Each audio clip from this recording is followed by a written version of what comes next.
Thank you very much, Francis, and thank you to Owen for inviting me here. I'm absolutely honored to the nines for being able to moderate a panel with these kind of distinguished presenters. I am not pretentious. I'm in bifocal denial. So if I have to glance down, I have to actually, if I have bifocals, it means I'll be old. So I have to take my glasses on and off. So I'm just going to make a brief introduction, and then I will be moderating after Professor Greeley and Professor Farahani speak. So all day we've heard that neuroscience has entered the legal arena at a very fast clip.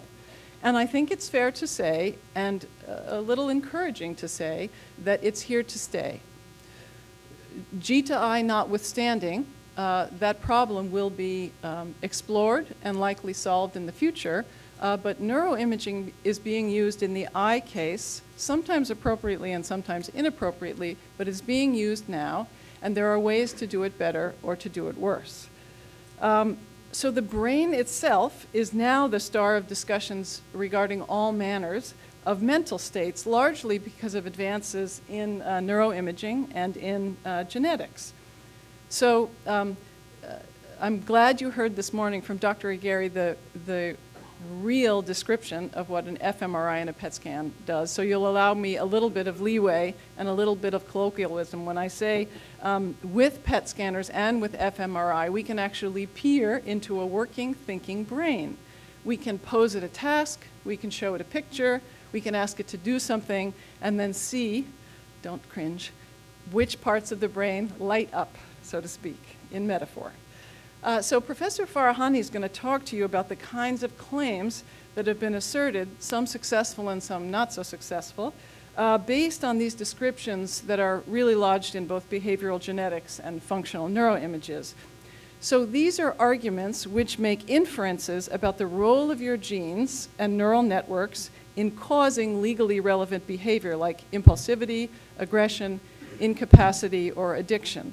So you've heard a lot this morning about the validity of those inferences. This is going to describe which inferences are being made, in which areas, and whether they're successful or not. So Professor Greeley is going to describe the use of neuroimaging to measure subjective mental states.